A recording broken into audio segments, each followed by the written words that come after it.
And welcome, Hoosier fans, to another victorious episode of the Assembly Call. As tonight, your Indiana Hoosiers top the Illini of Illinois 96-80. It was a lot of points and a lot of whistles. We're going to get into both of those, one more so than the other. But it was a great start for the Hoosiers that propelled them and got them ahead of Illinois at the beginning. And then it was just too much for the Illini to overcome, although there were some runs here and there that caused some Hoosier fans a little bit of anxiety. But the Hoosiers proved to be too much in this one. We're going to talk about all of it. I'm your host, Michael Dugan. I know if you don't recognize my voice, I've only been on here a couple times. I'm in for Jared. Everyone's at Assembly Hall right now, just leaving. And I'm very pleased to announce that I'm joined with Dr. Galen Clavio of the Crimson Cast. We are your hosts for this evening. Again, everyone at the Assembly Call is in Bloomington for the game for their annual meetup. So I'm very, very pleased to be joined by a guest who knows his stuff over at Crimson Cast, and this is going to be a lot of fun. But we're going to start tonight's show, as we start every show, with our Hoosier Proud banner moment. And to me, there were a lot of weird moments in this one, a couple things that stood out. But the big overarching theme, I think, for me at least, was the play of Robert Johnson and how consistent he was. He had a lot of great moves with the ball, without the ball in the first 10 minutes. He had that spin cycle move at the elbow to get to the hoop in that opening run for Indiana. He hit his shots. He was 2 of 2 from the line. He got to the line once, but made it count. He did turn it over a couple times, and he didn't have a lot of assists, but he had 18 points. He was 7 of 11 shooting, and he played a great basketball game. And I think he was the glue, as he's been, in his time at Indiana. He was the glue that held this team together. And kind of kept the flow going through the first 15, almost full 20 minutes of that first half. So tonight's banner moment goes to Robert Johnson. I know we're going to be name-dropping him a lot tonight because he was great, along with that other guard by the name of James Blackman Jr. So tonight's banner moment, as always, is brought to you by our friends over at Hoosier Proud, an Indiana-based brand by Hoosiers for Hoosiers. Cotter at the team at Hoosier Proud offer a line of T-shirts and accessories that are unmatched for anyone who wants a unique and stylish way to display their own pride in being a Hoosier. Check them out over at HoosierProud.com and use the promo code ASSEMBLY to receive a 15% discount on your entire order. That is promo code ASSEMBLY to receive 15% off at HoosierProud.com. All right, let's make the extra pass. Find the open man and get some opening thoughts from the rest of our team, which tonight is just a two-man team. Once again, I'm joined by Dr. Galen Clavio of the Crimson Cast. So what stuck out to you tonight? A big overarching theme from tonight's game. I think the biggest thing for me was how well IU was able to come out and establish themselves in this game early on. And I think that was a big step. It was a big thing for this IU team. They'd really struggled to do that really in the last 3 games. And if you look at the games where IU's had problems so far this year, and we can obviously throw, the IPFW or the IPFW game in there and the Butler game in there, they've really struggled out of the gates. They didn't do that this time. I think they were helped by an Illinois team that seemed hell-bent on sabotaging themselves at every opportunity early on, and so that certainly was a positive factor for this IU team, but they took advantage of it, and that's something that they've struggled with over the course of frankly, the last couple of weeks. So that's the positive I'm going to take out of this game. And I think that's the positive that Tom Crean is going to be communicating to his team as they move forward. Now, the negative part of me has to look at the second half, though, and say, as impressive as the final margin was, a 16-point victory, almost put 100 points on the board, they let this Illinois team score over 1.5 points per possession in the second half. And for the game, they let Illinois score 1.2 points per possession, which is one of their highest scoring margins of the year. Like, they do not normally score that efficiently. So that is something that I would be looking back on with some concern, simply because, we really didn't see this IU team slam the door. Instead, they just kind of left the door open and hoped that Illinois wasn't going to be able to score enough points to get back through it. Unfortunately, that was the case. But so it's kind of a Jekyll and Hyde sort of game. IU deserves a lot of credit for offensively keeping their foot on the gas throughout. Defensively, though, there was a lot of let up, and that's something that is still a bit of a concern for this team. Exactly, and it was a high and low game, and Indiana peaked a couple times, and they hit rock bottom a couple times. And I saw a tweet from Chronic Hoosier, I believe, and I don't remember the exact wording, but it had something to do with Indiana plays great basketball when they are there, when they are out hunting, but they do not play their best game when they are the hunted, and that's entirely accurate. And we saw that tonight. And tonight, I think, is a good microcosm of what their season has been so far, and even a little bit last year, but absolutely more so this year. And when Indiana's got the target on their back, they've crumbled. And we saw that, like you said, when they jumped out to a lead, a nice comfortable lead in that first half, and then Illinois kept chipping away, and it got back to single digits at one point. And I don't know about any of you guys, but I never actually thought that Indiana was going to fully blow this game and give the lead away and lose it. I never thought that was going to happen. But it's not comforting in any sense to watch them kind of make Illinois, or allow Illinois to make this a game, because this was a game that they jump out to a 15-0 start. Illinois wasn't on the board at the first media timeout, and that was because, yes, Malcolm Hill, their leading scorer, did have 3 fouls and he had to sit. But when he came back in, that's when that run kind of started, and it peaked and it had its valleys. But this was a game that had a lot of high moments and a lot of low moments for the Hoosiers. And we're going to get to both of those. We're going to cover it all tonight, kind of talk about what this means going forward, how they rebounded on things they struggled with on that three-game losing streak. We're going to get to it all. But first, I want to take a quick minute and tell you about our other sponsor, SeatGeek. Buying tickets online for sports and concerts has been a confusing process for a long time. It's always been hard to find the best deal for that game or show that you want to go to, and none of those older ticket sites want to change that. But SeatGeek is different. They've come along and created an amazing app and website that makes it easier than ever for fans to buy and sell tickets. SeatGeek is always the first place I go to look for tickets to a game or a concert, because everything about SeatGeek is designed to make life easier for sports and music fans. SeatGeek does all the price comparison for you by searching multiple ticket sites and ensuring that you get the best possible deal for your tickets. SeatGeek does all the work. You save time and money. It's a win-win right here. Best of all, our listeners get a $20 rebate off their first SeatGeek purchase. To get that $20 rebate, and who wouldn't want that? So simple. Download the SeatGeek app, then go to the settings tab, click add a promo code, and that promo code is assembly. And if you do that, SeatGeek will send you $20 after you made your first ticket purchase. Download the SeatGeek app, enter that promo code assembly today. You're listening to the Assembly Call, another victorious edition of the Assembly Call. I'm Michael Dugan, here again with Dr. Galen Clavio of the Crimson Cast. We are in for the regular guys who are down in Bloomington, who are hopefully now enjoying that Indiana's first Big Ten win of the year, their first win of 2017 against Illinois. We covered Robert Johnson, how great he was. There's another guard that we absolutely need to talk about. There's a lot to get to tonight, from Blackman to Thomas Bryant to this team's consistency, which we were just touching on.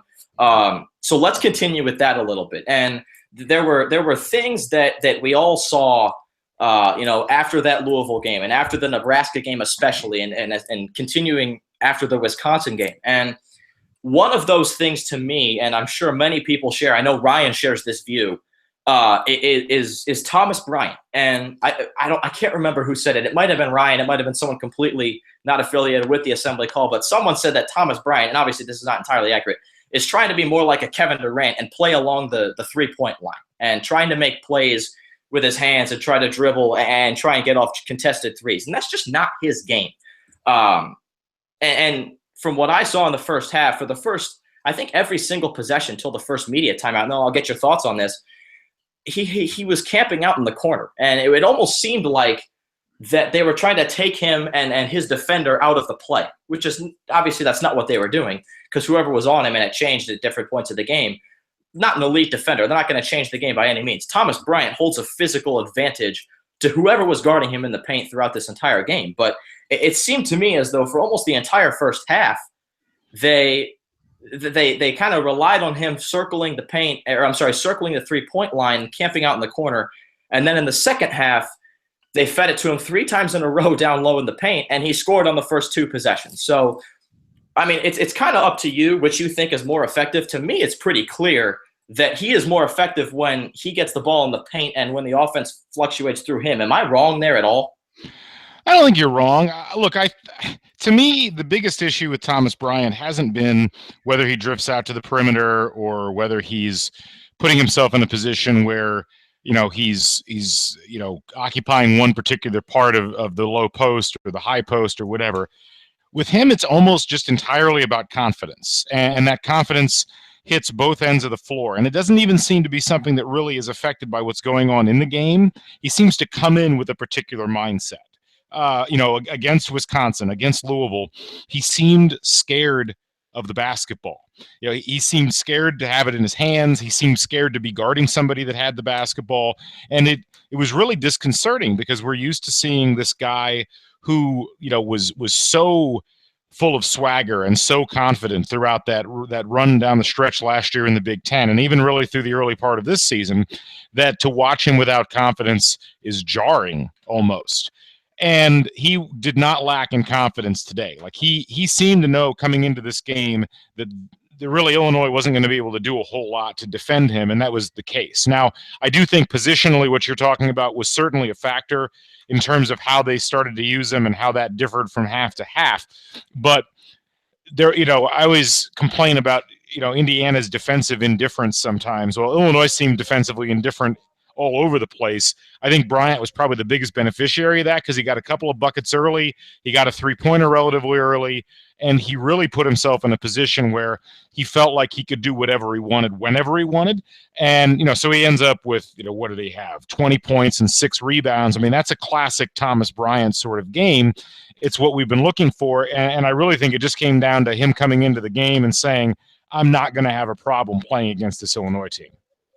Yeah, and I saw some tweets because obviously I was not at Assembly Hall, but I did see some tweets saying that, his first shots in warm-up were down in the post, and he was working on his post moves. Those were his first. That was his go-to right when he came out of the locker room for warm-ups, 90 minutes before the game. So to me, that suggested, okay, we're going to see more of the Thomas Bryant that dominates down low and less of the Thomas Bryant that looks for a three. And I can't sit here and say that this team is better off if Thomas Bryant completely stays away from the three-point line and never attempts a three, because that's ludicrous. And he was 2 for 2 on threes today. One of them I thought, it was a fine look. It was early in the game. And the other one was later in the second half, I think, when Indiana started to finally pull away from that final Illinois run. He got double-teamed in the post.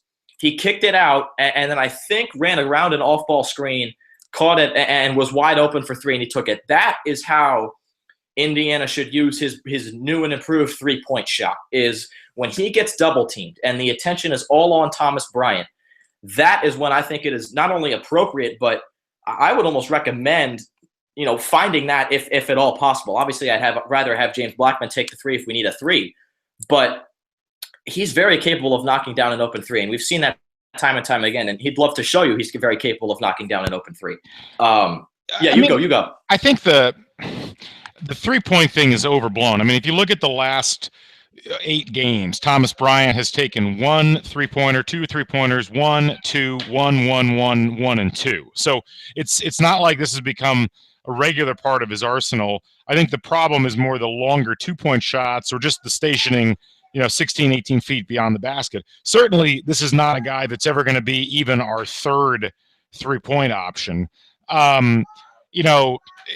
This team so much builds its offense around spacing. And one of the interesting things with Bryant is he seems to be getting pulled out of the space down low, which is good in some cases, but we don't have that driving, penetrating guard like we had last year in Yogi Ferrell to take advantage of that. And so what ends up happening is I think it almost clogs the perimeter too much for this IU team to have the same sort of effectiveness in important half-court offensive possessions. But no, I think you're right. I think as he gravitates further towards the post in games like this, I mean, this wasn't that unusual of a game. I mean, he played similar to this, I thought, in the Nebraska game.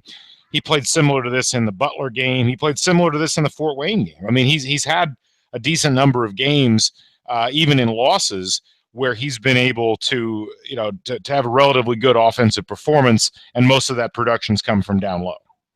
Without question. And he played a sensational game tonight against Illinois. I don't want to take anything away from him there. He was 6 of 6 from the field and 6 of 8 from the free throw line. He had 20 points and 6 boards and a pair of blocks. So he played great. He did have 4 fouls, but that's a conversation to be had at another time. The officiating was rather active tonight in terms of how often they were blowing the whistle to stop the game. But no, Thomas played a great game. And like you said, the 3-point, how often he'll take a 3-point shot or that long too, it's getting blown up a little bit, especially as of late. It was not really a huge problem, but it was there before Big Ten play started and before this 3-game losing streak that is just now ended with this big win against Illinois. But I think the focus is more so why is he not in the paint more often, like you said, as opposed to why is he taking too many threes. It's more a focus of why is he not doing this as opposed to why is he doing this. And I really think it's just because there have been games when he's lacked confidence. And it seems to only be against it was against Louisville and it was against Wisconsin. Like those were the two primary games where he just looked like he didn't want any part of being in the post. And I don't know what the deal is with that.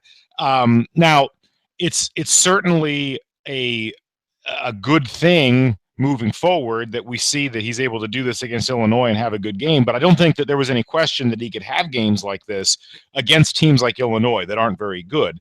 The question becomes, okay, when they have to play, a Michigan State or a Purdue especially, or Wisconsin again, is he going to have the same sort of problems getting himself into the post and staying there as he had against Wisconsin and Louisville?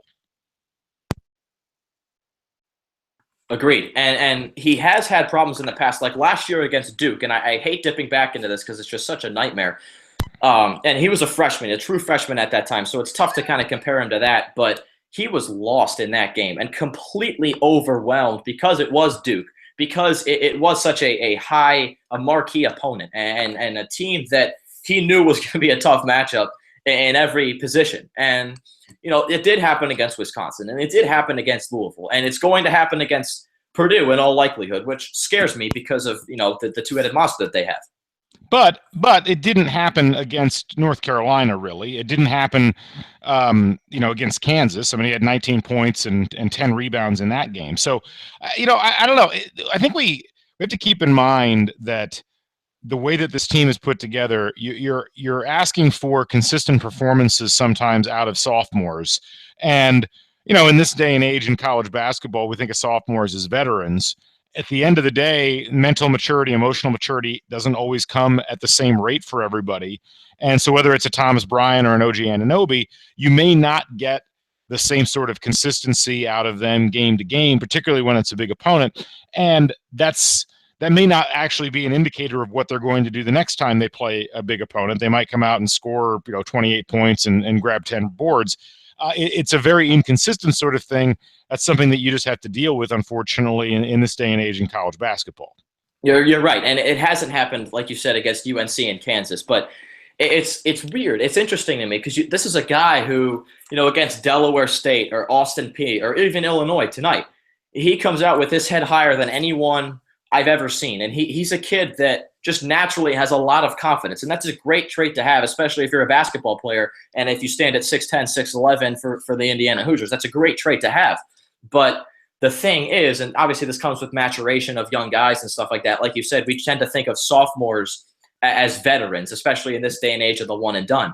But this is a guy that still has some maturing to do. And I think we see that especially in the level of emotion that he normally plays the game with. And, we love seeing him pumping his fist and getting excited and pumping the crowd up. But there's a downside to that, which is guys like that tend to have really big mood swings from game to game. And that can really affect the way you're playing basketball. And, we can talk about, the coaching staff needs to work with him on trying to level things out so that the highs aren't as high and the lows aren't as low. That sounds good in theory, but that rarely, works, overnight. Like that's something that takes years to really get dialed down. I mean, for those of us who are older, I mean, Michael, you're still in college, but most of us remember that we were far more up and down as 19, 20, 21-year-olds than we are in our late 30s or however old we happen to be. And so, look, I think this is just going to be something that we're going to have to deal with Thomas Bryant.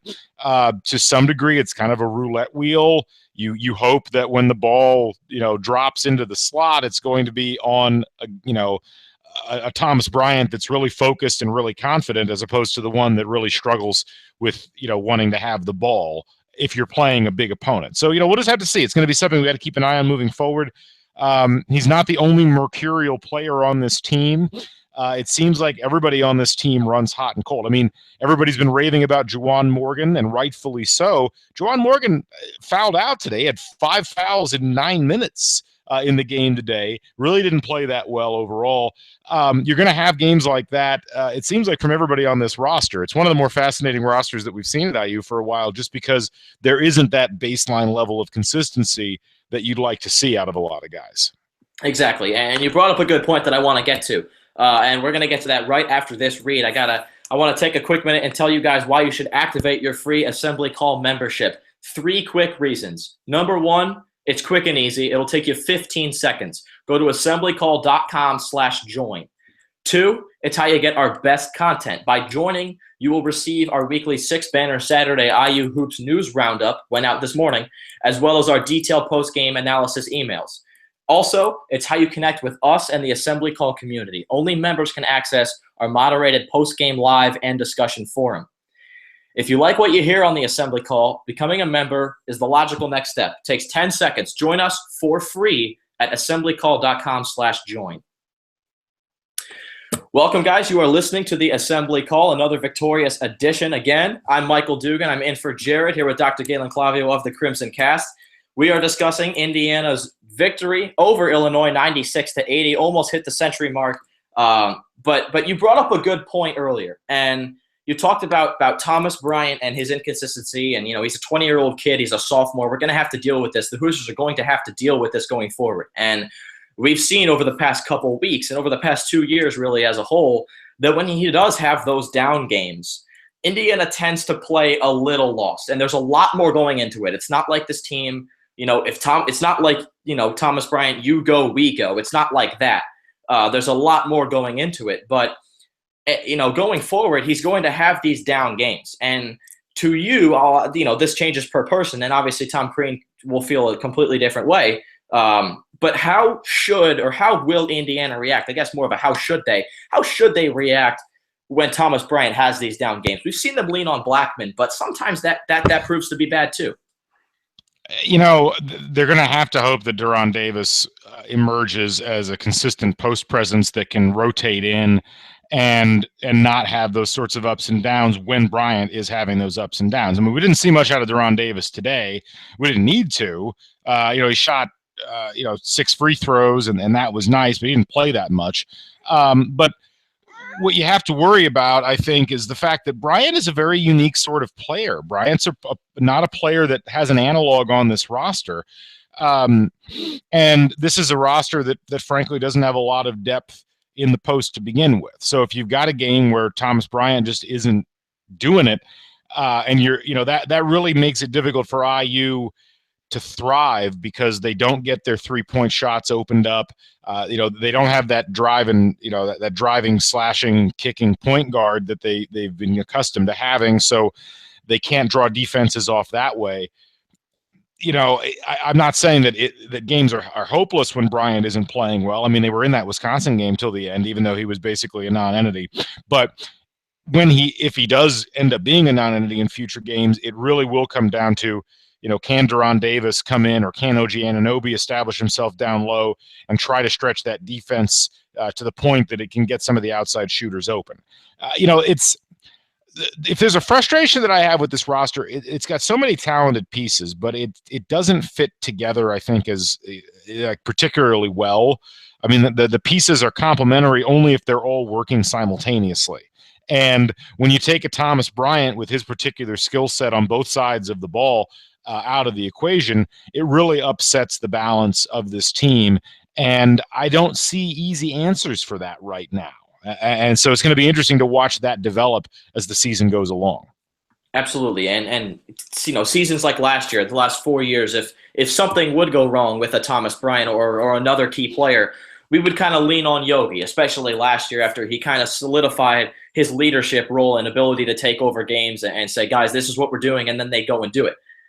they don't have Yogi this year. They don't have an equivalent to Yogi this year. And everyone expected that to be Thomas Bryant. So, because, he's, personality-wise, he's the only guy that's kind of outspoken and can be a vocal leader. OG doesn't say a word when he's on the floor. Blackman Jr. doesn't say a word when he's on the floor. So we kind of expected Thomas Bryant, especially with how much he grew last year, to be this leader. And he hasn't quite panned out to be that. He has not really failed in any way. I think he's had a good season. He's had, yes, like you said, some down games, which is going to happen with a 20-year-old kid. But, I mean, obviously the leadership that he's shown is nothing like what we saw from Yogi last year. So I think that this team, and it because they've relied on that at the point guard position the last year and a half with Yogi, they clearly don't have that with Josh Newkirk this year. And I think going down the road, it's going to haunt them. And they have to learn to, like you said, work with all these pieces, that when they work well, they're complementary to each other. And it's beautiful basketball. That Kansas game was fun to watch. The North Carolina game was almost flawless. I mean, they bled from wire to wire. And, when they're clicking, I mean, they can beat anyone in the country. And, they have beaten almost anyone in the country. But the downside to that is when they're not clicking, we get the Fort Wayne game. Butler's a great opponent, but that game wasn't pretty from IU by any means. And you get Nebraska. And it's just frustrating to watch sometimes, but it's just one of those things that we've got to learn to live with. Yeah, I mean, it's been interesting because I've thought a lot about that Kansas game and to some degree about the North Carolina game and this beautiful basketball that we have seen them play.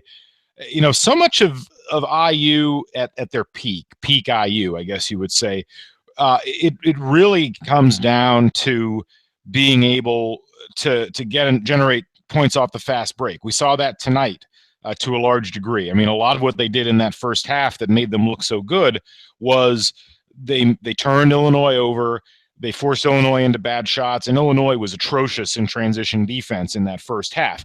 And IU's offense suddenly looked normal again because when they're able to run, and we saw this last year, we saw it in 2013, we saw it in 2012, when IU's had really, really dynamite offenses, it's almost always flowed out of the transition game. My daughter is joining us here on the podcast. I'm guessing she agreed with that point. Thank you, dear.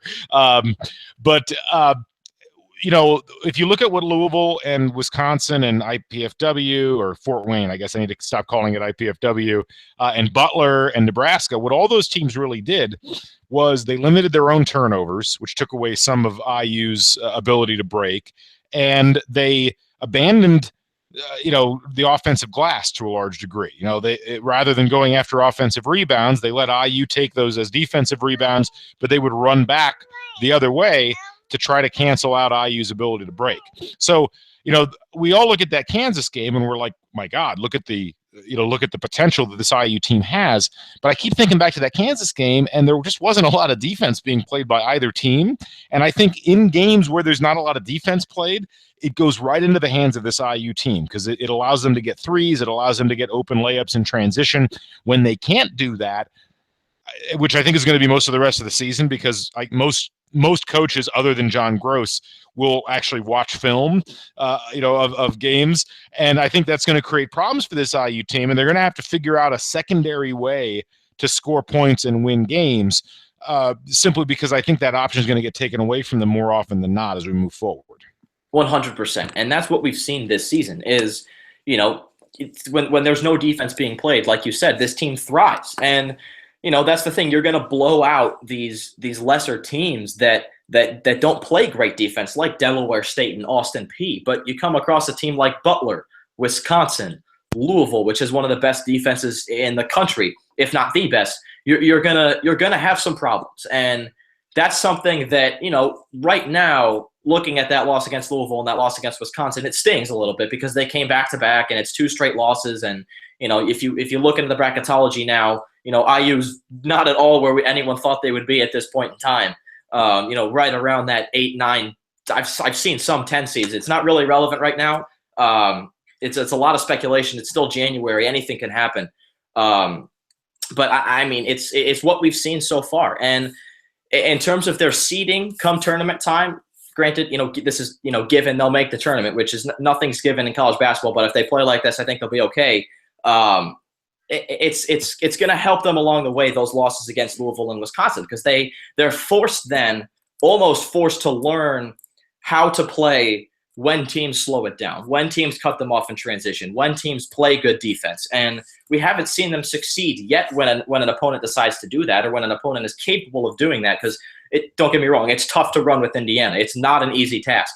But when teams can and when teams do, and a lot of Big Ten teams are going to do this, it's going to be tough for Indiana to adjust. And I think if they slow it down and start feeding Thomas Bryant more in the post, going back to what we talked about earlier, I think it could make it a lot easier. He's going to draw double teams. He did tonight. Blackman hit open threes. Robert Johnson made a lot of plays. So I think that it's not going to be the solution to every problem, but I think it's a good place to start once conference play heats up and teams start playing better defense than, Houston Baptist.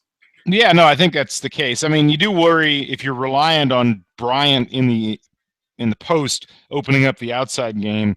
If a team that actually can play zone, which excludes Illinois from this conversation, but a team that could actually play a zone defense starts playing against IU in that setup, that creates some problems, because then you don't have the double teams dropping down. It's an interesting sort of scenario that we're painting moving forward. That, again, my daughter apparently not a huge fan of this scenario, but I'm sorry, dear, I'm going to have to talk about it anyway. We just haven't seen great half-court execution consistently, and it's because I think some of it is the mercurial nature of a couple of the players, but some of it's just the mercurial nature of shooting. This IU team thrives on being one of the better shooting teams in the country. And I don't know how the numbers are going to necessarily play out when you factor in tonight, but they're top 50 in 3-point field goal percentage. They're top 10 in 2-point field goal percentage. That's where their bread and butter is. And so really, one of the things that's made them a difficult team to play against has been the offensive rebounding. I mean, the offensive rebounding has frankly kept them in a lot of games. We look at the Wisconsin game or the Louisville game and we're like, gosh, those were tough losses. Those could have been a lot worse if IU isn't grabbing, 9 offensive rebounds against Wisconsin, or if they're not grabbing, whatever the number they had against Louisville was. They had 19 offensive rebounds against Louisville. I mean, you can imagine that game with even just half of those, how much of a blowout that might have been. So, offensively, there really has to be, I think, more work done on how they're organizing themselves. There are some struggles that they're running into defensively that are affecting the way that they're playing offense. In that, we saw, Newkirk's, had to get subbed out a couple of times in this game because of defensive liabilities in the second half. And then you bring in McRoberts, and McRoberts, while he's played pretty well defensively, I was looking at this stat the other day, and it still kind of boggles my mind. But coming into this game, Zach McRoberts had taken 12 total shots on the season. And let me look at the numbers from today. He didn't take a shot today either. So, you can play Zach McRoberts, and maybe you need to play him for 8-10 minutes, even more than that a game. But that's basically a black hole offensively that you're not going to be able to get any sort of production out of. Those are the sorts of compromises. And we see the same thing, James Blackman, obviously a dynamite shooter, a really dynamic offensive player, a very bad defensive liability right now for this team. How do you move forward, particularly if the game gets settled down into a slower half-court sort of game, where you're having to rely on either defensive lineups that don't allow the offensive movement that you need and the shooting that you need, or vice versa, offensive lineups that are leaving you wide open defensively. It's a very interesting conundrum, and I'm curious to see how it ends up playing out. No, it is. And obviously a lot of these problems would be, getting close to being solved if Colin Hartman were healthy, but you can't play the what-if game in college basketball. But that's a good point you made on McRoberts, because I noticed that he was so quietly on the floor for a little while, and Alex McCarthy tweeted that he entered the game at the 5:45 mark, and I don't quite remember what the score was at that point. And I don't think that was when Illinois was in single digits. I think that's a little too late. But he was on the floor from the 5:45 mark, so almost the 6-minute mark, until I don't know when he came out, but it was at least when there was a 1 on the timer. So it was 1 minute and something left, at least when he came out. So he was on the floor for at least 4 minutes. Like you said, didn't attempt a shot. And I get it with foul trouble and everything. Just this game, take everything about this game with a grain of salt, if you will. Just because the fouls, kind of limited both teams and didn't allow them to play with any flow or urgency or anything. But I don't understand, and I know Crean loves him, but he doesn't really contribute a whole lot offensively. And defensively, there's other options, and you could look to OG. Juwan Morgan had fouled out, so I'm assuming in a situation like that, we're not going to see McRoberts on the floor if Juwan Morgan is healthy and has not yet fouled out like he did tonight. But I just thought it was interesting the way that Crean used McRoberts down the stretch, as opposed to Davis, or the lineup minus Morgan and then insert OG. It was a little confusing to me. I mean, it worked out fine, but it was a head scratcher to me for a little bit. I mean, it's tough especially when you're trying to defend guards. I don't think you can put Morgan in there, and sometimes it's going to work. But I mean, the other options, they're not as good, and I don't think that. We got to see a decent amount of Devontae Green today, and that looked like it was something that might work down the line. But I think Crean really thinks McRoberts. If you look at the comments he's made about McRoberts, the way that he's played McRoberts, he really looks at McRoberts as a team leader, as a guy that goes in and performs in a way that other people can't on the defensive end. And it's interesting watching this develop, because early on in the season when he was playing McRoberts, we were like, okay, why is this guy getting as many minutes? But I think the idea that McRoberts is going to be a fixture with this lineup for a long time, that's something we all got to get our heads wrapped around, because there's something about the way that he plays or something that he brings to the floor that Crean seems to really like. Now, what that ends up doing long term as far as this team's concerned, I don't know. I mean, it's interesting because there's been a lot of talk about Newkirk and how Newkirk fits in, and I guess I look at it like this: in a perfect world where Newkirk is performing like the starting point guard that people thought he was going to be, you don't need to play McRoberts between 8 and 12 minutes a game. But we don't have that, and it seems like Crean is trying to massage that situation as best he can, still give Newkirk minutes, but then compensate for other shortcomings on the roster by getting McRoberts in there, because he seems to think that that's the best possibility. And I look at the roster and I'm like, maybe, I mean, I'm not saying it's a good possibility. I'm not saying it's a good solution, but maybe it is the best available one at this point, because we're not seeing the freshmen stepping into those roles. And I guess maybe Juwan Morgan, you're just not comfortable with him being in those particular situations where he's having to guard 3-point shooters. We saw a little bit of that today, and he ended up really struggling. Yeah, and like you said, he's kind of a liability offensively, taking 12 shots on the year, like you said, and none tonight. So when he's on the floor, I don't want it to be, at the tail end or in the middle of a run by an opposing team, because, like you said, offensive liability. If you want to bring him in for defensive reasons, which is understandable, if you can't stop a run, maybe call a timeout, sub him in, get a defensive stop if you want. But I think that having him in for more than 3 minutes at a time is dangerous. And he's good at moving the ball and getting it in his hands and then finding a cutter or setting a screen. He's good at that, but I mean, guys know he's not going to take that shot, and he's not going to go search for his shot. And he doesn't. Kind of like, I mean, they don't really have the same game at all. But we saw with Harrison Diego last year, he was so not confident in his shot. He'd have these, and Crean, we saw Crean plug him in at some random times where I'd look to the person next to him and be like, why is he in the game? And, it's a 2-point game with, 10 minutes to go against Purdue, and he's in the game, but he would come in and opponents would know that he would not take a shot. He's not looking for a shot, no ifs, ands, or buts about it. So I think that McRoberts kind of brings to forth that mentality of a game. They play different games, like I said, but when he's in the game, it's almost like they've got 4.5 guys on offense, because again, the offense flows well with him in there, and he's good. He makes smart passes, he makes clean passes, and he sets good screens, but he's not looking for a shot. And with a team that likes to play fast, again, having him in for more than 3 minutes at a time is dangerous.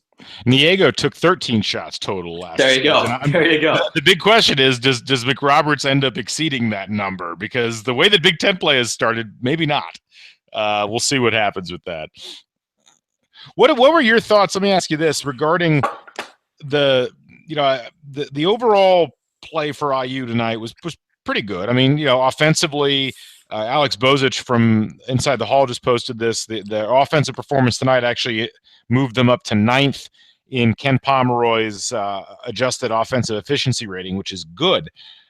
Defensively, they've dropped to 91st in the country now, and that is not good. And, it's something that all you have to do is look at the second half where, as I mentioned at the top of the show, they actually were more efficient scoring the ball than Indiana was. Their offensive efficiency was 153.6, which for the uninitiated means for every possession they were scoring 1.5 points per possession. That's not good.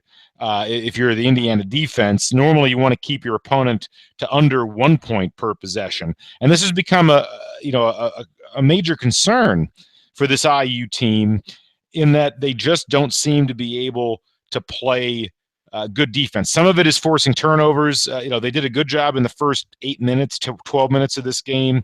They forced, Illinois to turn the ball over on about a quarter of their possessions. From that point forward, Illinois only turned the ball over on 6% of their possessions in the whole second half.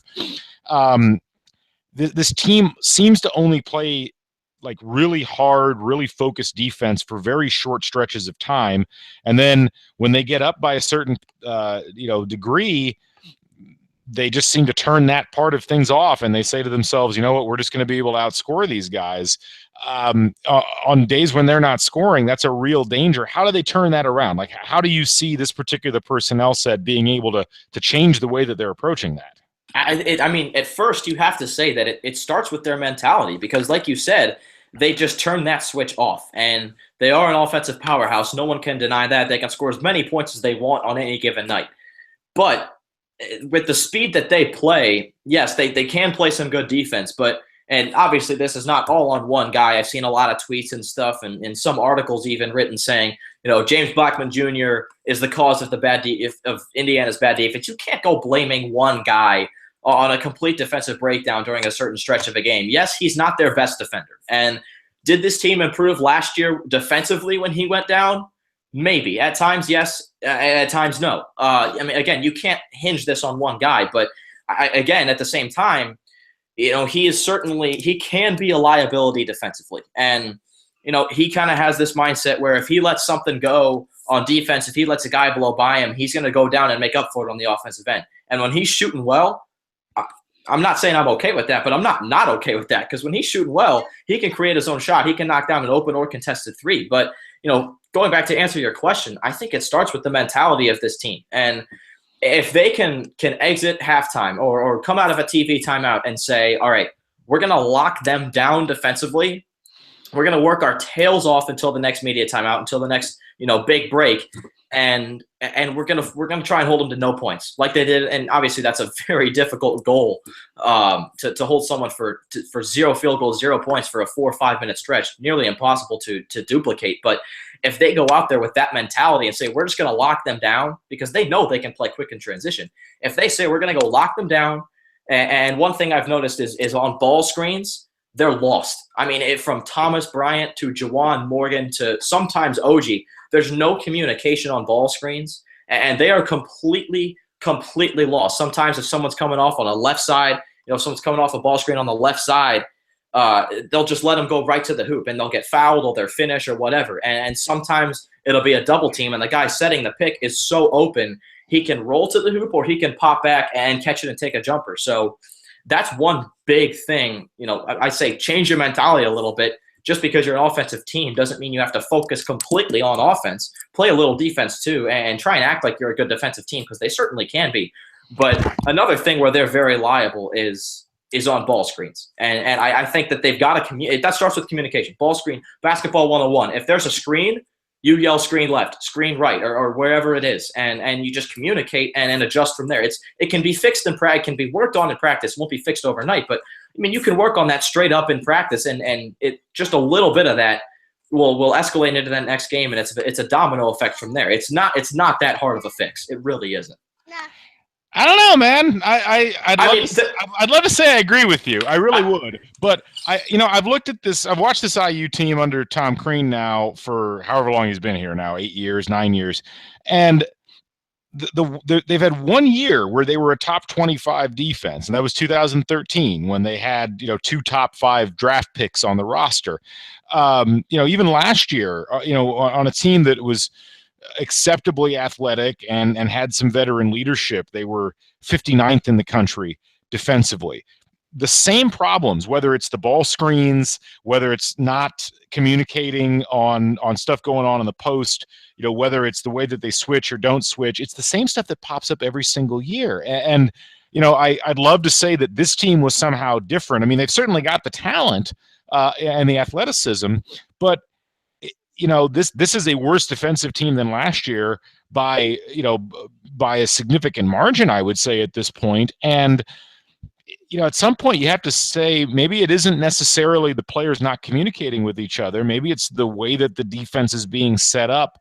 And you look down the line at the teams that have been on the floor for IU over the course of the last 6 or 7 years, and it's just been this consistent problem over and over again.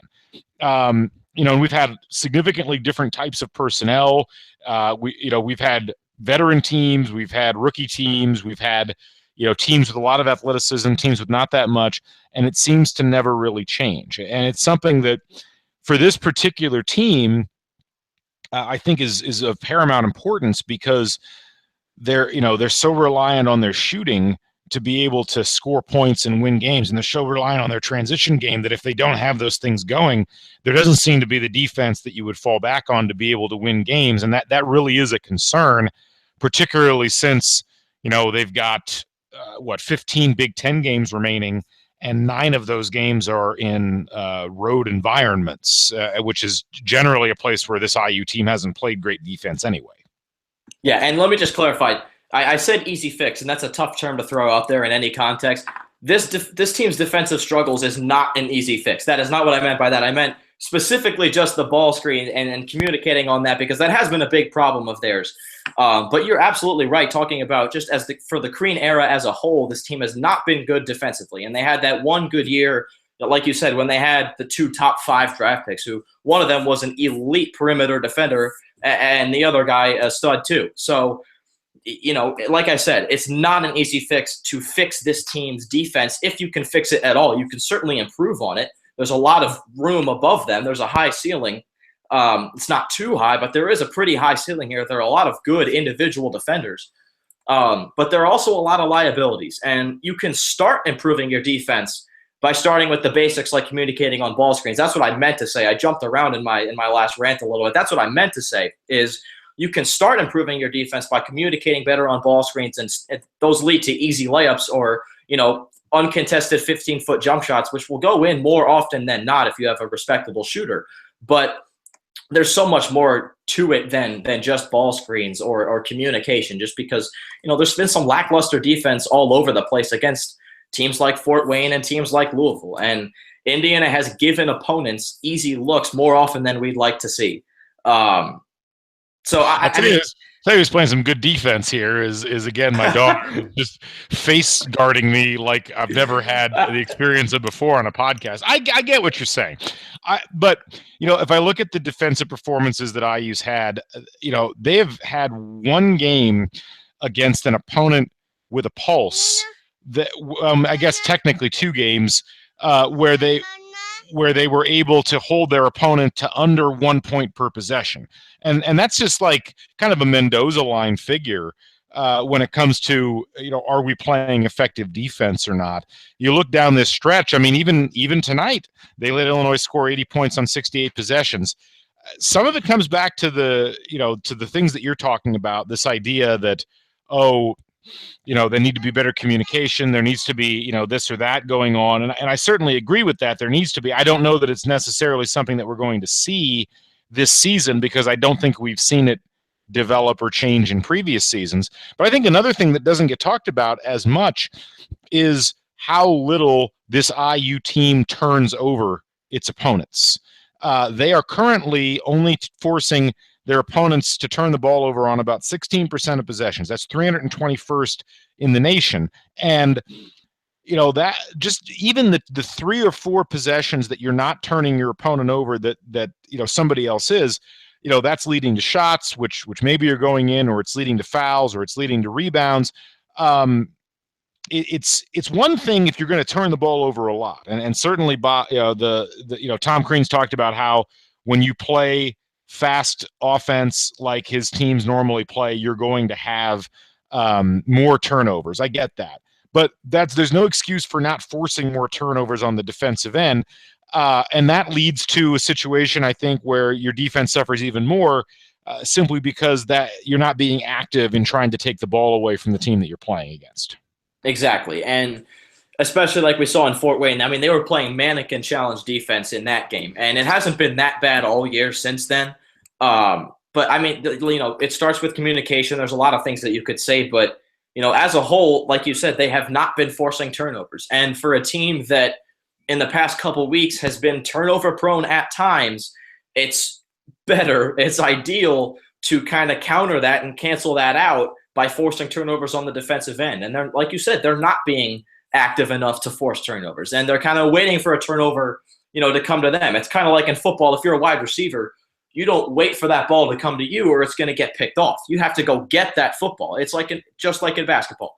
You don't have to wait for a turnover to come to you. You have to go force that turnover. And Indiana has not done that for, like you said, as long as we can remember. And, some things will probably never get changed. It's just that thing about the identity of a team, that we've seen over the past handful of years. It's happened for so long, and certainly it can be improved upon. It probably won't be flipped completely. And Indiana won't overnight turn into a team that's going to, force 15 turnovers a game. That's just not going to happen.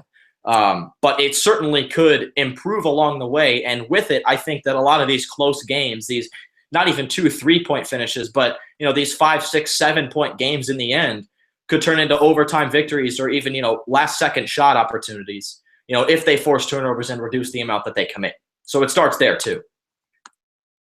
Absolutely. I couldn't agree more. And I think that that's something that'll be, it's like tonight, Crean, in the post-game press conference said, we charted 37 deflections in the first half. Well, great. I'm more interested in turnovers at this point because that seems to be a tangible statistic that we can look at that actually forces a change of possession.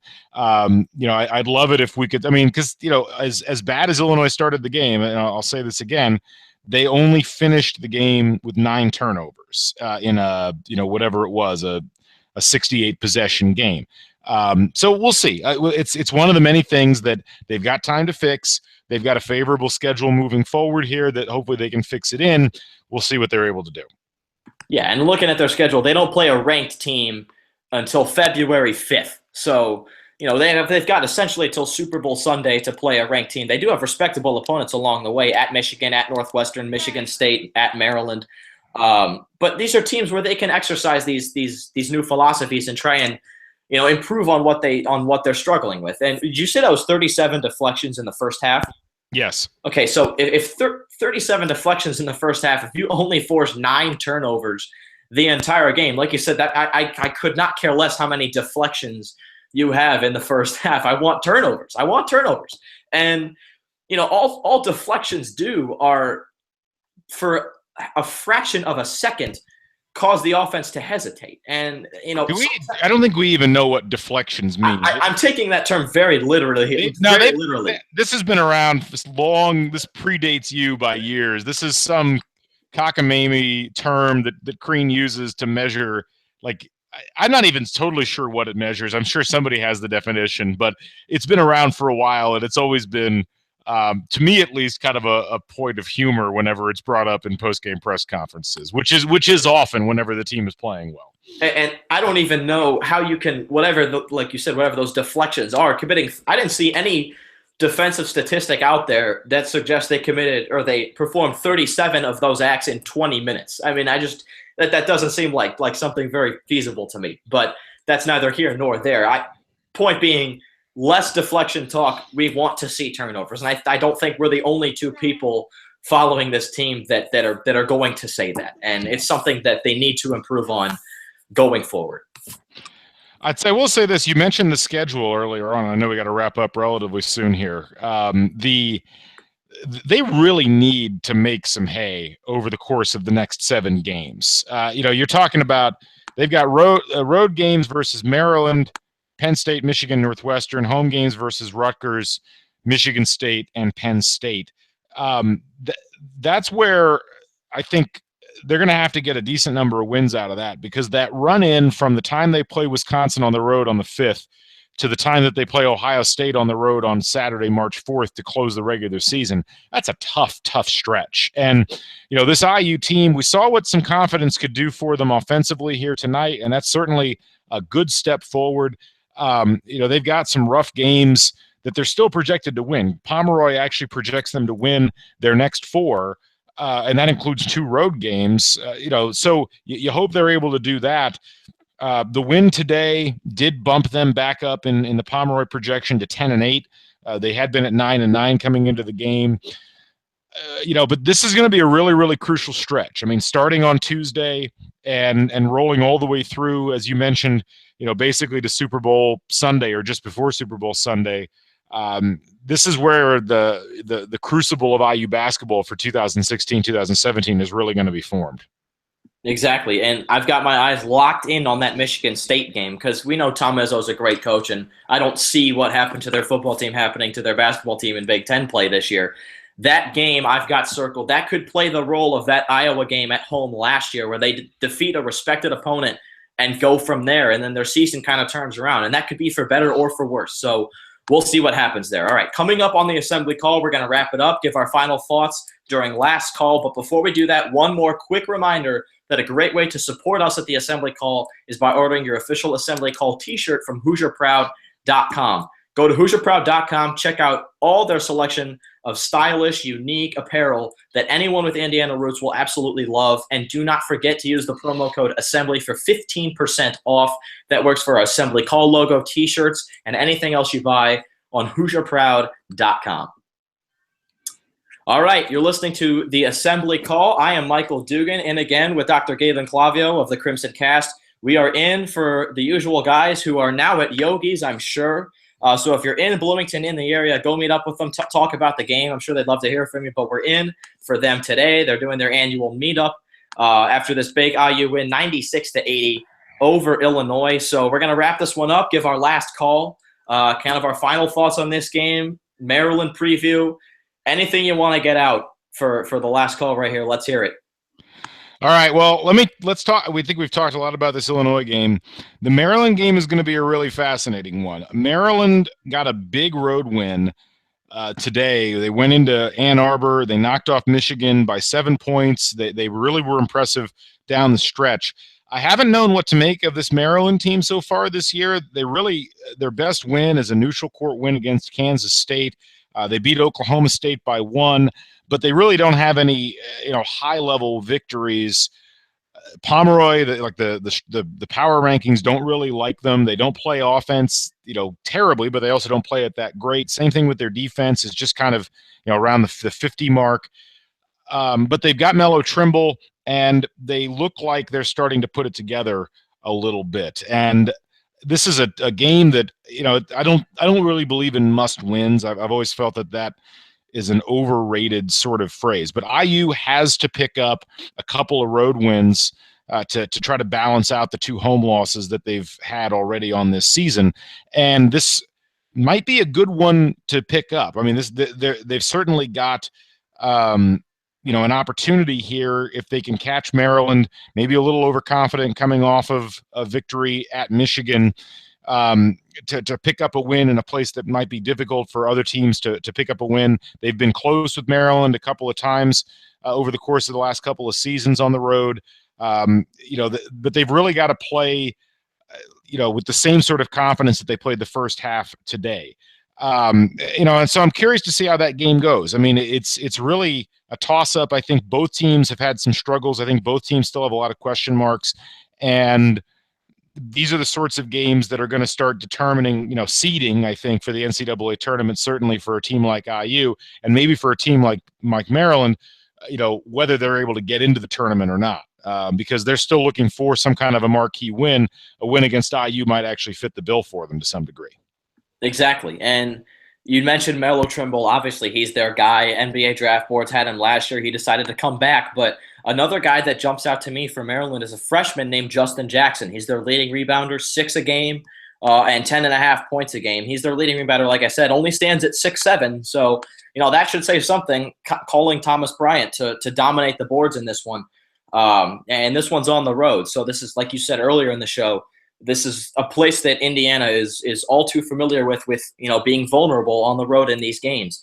And this would be a huge win for both teams, a nice confidence booster for Indiana going into this, relatively softer stretch. And I use that with air quotes for those of you listening and not watching, because, you got to respect every Big Ten opponent. As we learned, Penn State took out Michigan State today, and Indiana's got Penn State during this quote-unquote soft stretch, who took them out in Happy Valley last year. So I use soft because it's far more manageable than the one that you mentioned that concludes Indiana's season. So they need to pick up every win possible during this stretch, and getting this win over Maryland would obviously give them a win, but certainly give them confidence, going forward and into these other games like Northwestern and Michigan State. So I'm looking at Melo Trimble, like you said, but I'm also looking at Justin Jackson, and if they can contain him on the boards, like I said, 6 a game, if Thomas Bryant can dominate him, if he's not even going to be guarding him. But Jackson attacks the boards well, so Morgan, OG, whoever's going to be on him man-to-man, lock him down, prevent him from getting to the hoop and cleaning up the offensive glass. Don't commit turnovers, force turnovers by Maryland. And Indiana should put themselves in position to win this game. But that'll do it for us. We're out of time. Thank you guys for sticking with us, our live audience. This was great fun. Again, 2 of us in for Jared and the guys who are in Bloomington for the game, celebrating this win at Yogi's right now for a nice meet and greet. But yes, again, that'll do it for us tonight. Thank you again to Dr. Galen Clavio for joining me and your lovely daughter. She had great contributions, echoing your having you both. So thank you again for hopping on. It was great fun. Appreciate it, as always, and nice job tonight, and look forward to do it again sometime soon. Absolutely. Fingers crossed for that one. All right, be sure to tune in to Jared and the guys back in action after IU's next game at Maryland on Tuesday the 10th. And until then, keep your elbows in, eyes on the rim, and go Hoosiers.